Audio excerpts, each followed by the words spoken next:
are being used and you're the victims. Okay? You're being used and you are the victims. By who? Just let me finish. Sure. I've been here for 9 years. Before I came here to Sacramento, I was a small business owner. Worked a lot with various charities. I worked with a group called OPART, which provided employment opportunities for the disabled. And in my business, I actually used them quite a bit. Raised a lot of money to the Red Cross, Boys and Girls Clubs, Kiwanis. Was instrumental on making sure that we had a senior center down in Rancho Cucamonga. And so there's been nobody, and I often have said, you know, it's easy to raise money for children, but it's a little tougher to raise it for senior citizens and the disabled. I even managed to combine the two by creating a program for the YMCA to provide transportation services to seniors so they could actually get the services.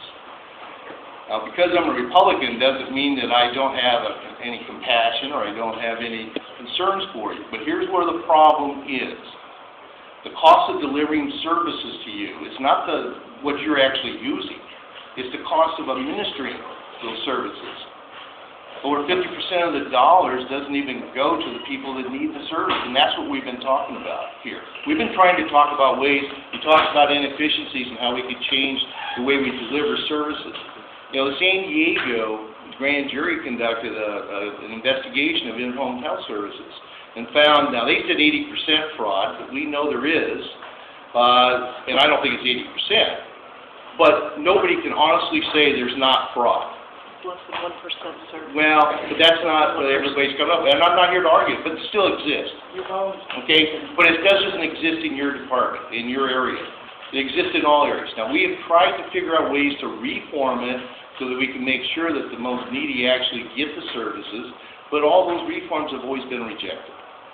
Okay? Now, here's where the key really is. And you talk about the wealthy. I wish the wealthy was making a lot more money, but they're not. And they're already paying some of the highest taxes that we have. But I'm not worried about the wealthy. My agenda has been to try to make sure that the true small business owner doesn't lose their business in their houses. And so what I've been trying to do is have regulatory relief done so that we can get off their back. That doesn't cost any money. It doesn't cost any money on the general fund. Now, to your direct point about taxes, there was a group, and by the way, I'm not telling any of my members to not do anything. As the Republican leader or the minority leader, I don't have that power. The only thing I can do is represent to the majority party and to the governor where I think the caucus may be. Now, in fact, we did that on March 25th. There was a group of 5 senators, Republican senators, that are actually working with Governor Brown to try to come up with reforms and put tax extensions on the ballot as Governor Brown had promised. And on March 25th, I actually met with the governor. We were looking at pension reform. We were looking at a spending cap that would also allow us to still build infrastructure. Okay, and then we did some other reforms, regulatory, which had nothing to do with changing your program or your services. But they had to do with a lot of the other things. And so we presented that, I presented that on their behalf, and basically it was rejected. Now, if we had been successful that weekend, the election would have taken place on Tuesday. Governor Brown made a promise that he wouldn't do taxes without the voters' approval. I didn't make that promise, he made that promise. And so we will continue, and we have continued. The group, just because Governor Brown shut the door on them, they've continued to try to work in good faith to figure out a way to solve our problems by rebuilding our economy.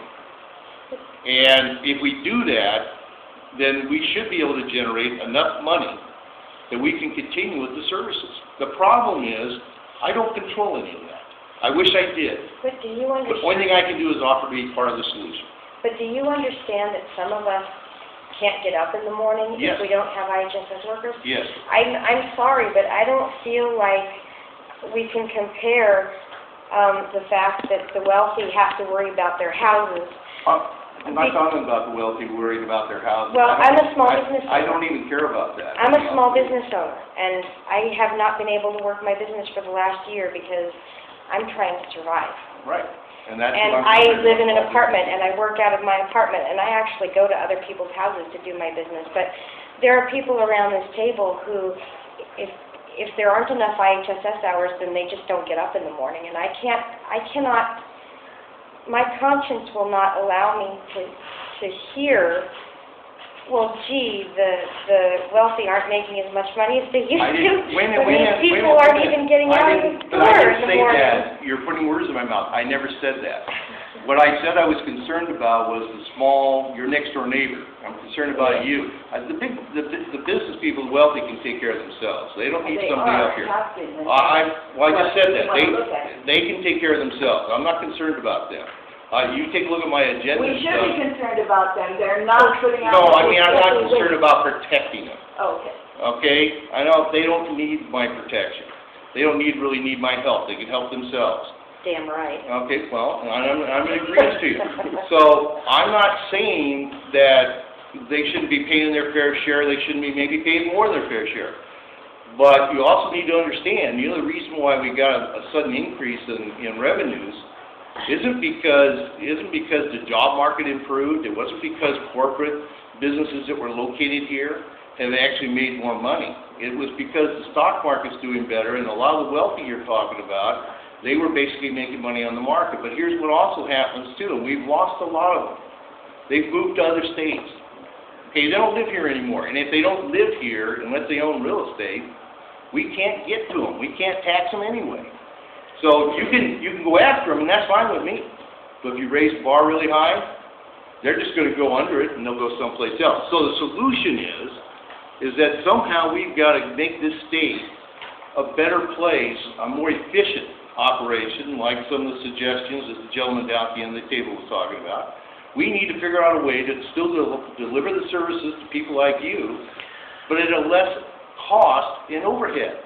Who do you That's think? all. So the taxes we're talking about aren't even corporate taxes, right? We're talking about income taxes, I'm a sales tax. We don't even have to I already told you, on March 25th, we gave them that opportunity, and it could have been on the ballot in June. They rejected it. I heard you say that. I think you're being... I heard you say that, but, I guess I'm saying we don't even have to get into whether it's going to drive corporations out or not if we extend these taxes. And a lot has happened in the last few months, a lot has happened in the last few years. Right. I don't think any of us want to get in the blame game of what happened in March, April, or May, but the reality is, right now, you have the opportunity to get the vote for extending these sales and income taxes that we're talking about. And that if you don't do that, that we know that more people will go into nursing homes and hospitals. If you don't change the way we're doing business right now, if you don't change the way we're operating, you're going to be right back here next year with the same problem. Who do you think? The problem is that California has become a very costly place to live, to work. That's the reason why the jobs aren't staying here. Sir, a third of the country's billionaires live in California, so that doesn't really fly. I don't understand how you can say that the rich people... But you know, I don't have any trouble with them paying more money. but you know, sir, also, if I may just interject, regarding the spending caps that they wanted to put on, with the cost of living increasing, with the population increasing, a spending cap is going to only result in future cuts. But you know the reason our cost of living is increasing? Recently, we just passed a rule on a 33% renewable energy increase. The ratepayer advocate office, who works for all the ratepayers, told them up front that that's going to increase your utility costs by almost 50% over the next 4 to 5 years. Now, that isn't because it just costs more, other than we passed some regulation. Okay, that's the problem. But it's nationally the cost is going up. No, it's not. That's what it... That's Not just electricity, but the overall cost of living. The economy is down. It's too expensive here. It's expensive in Texas. And that's what I keep trying to tell you. You're talking about the cost of Starbucks, things like this. I don't disagree with you, so they have to buy fewer Starbucks. People who go to college, only 50% of them pay any tuition at all. Okay, now I don't have any trouble with any of that. But eventually, somebody's going to have to go out there and create a business of some type. You can't, wealth isn't created by government. And somehow we've got to bring everybody around, and you can't sacrifice. So I agree with you. You're one of the highest priorities. You're not capable of taking care of yourself. I want to make sure that you get the services. Well, we are capable of taking care of ourselves, but we need some programs in place to support all of Okay, us. you need a system. And if Some are, some aren't. I was totally happy. I have a question, a quick one. Who do you think is using it? Well, Yeah, who's using us? Sir, Right. I would like to ask you, if you Yeah. would please just tell us what your vote will be. If you I've would tell already us. said, as far as the straight raising taxes, just continue to do business the way we're doing business. No, I'm not there. How about letting the people? Who's using us? I've already said, the members have said they want to put it on the ballot. Who's using us? Will you stand in the way of that? So they'll put it on the ballot? No, I've already presented to the governor. With no but you had all these conditions that would result. No, what we did, well, no, the people have already said that they believe there's a lot of waste in government. Every poll that's been out there. If you don't put pension reform, and you don't put that spending cap on there, it won't pass, okay? And that's for your problem. Okay, now, I haven't stopped anybody. We've been saying that a group of my senators here, and I've represented this to everybody, have indicated that they would be willing to put it on a long time ago. They still today, providing they also put the reforms on there as well, which, by the way, the governor... It's to get it on. The Well, tax but assessors that's- are I don't expired. control If we that. don't get those, but you do control. If we don't Oh, get yeah. those votes, people How will do I die, and control it's it? simple. We need the The rest of it we can We're- continue to work We're on, the but right now, minority. that's where we are. We don't control it. It takes a simple majority vote to pass the budget. They control the process. It's not under my control. I haven't stopped in anybody's way of doing it. If you would vote yes, and if you would get another person to vote yes, then you would be making an important impact. I can't vote yes if they're just going to continue to waste the money the way they've been doing it. Okay, that's not fair No either. matter who does. Well, a lot of people are going to... Excuse me, sir. Could you tell me what the GDP is like for this finance last year? What's the what again? Yeah, GDP. Gross domestic. I don't know. I'm sorry. You don't. No, off the top of my head. Okay. You have any idea what the estimates would be for this year? My reason for asking you that, I would like to make a quick comparison between the two. The comparison between the two. Oh, okay. Well, And then. That's what we do with a lot of things. I mean, the cost of living in California compared to other states, when you adjust it, it's artificially high. We've got people that are struggling right now, just like you're struggling. It's not just. That's the oil. Well, I agree with you. That's exactly what I was trying to say. It's bad management. Okay. How, Well, it's different. But we'll do the best we can, who but is using nobody. it? Yeah, who's using us? You said somebody was using us. Figure it out. Well, I'm sorry I can't spend longer with you. I Oh, don't want to figure it out, I don't understand what you Somebody's think using we us. can use. somebody's being used. Okay, well, you made a statement that isn't clear. Maybe one of your aides could explain it to us.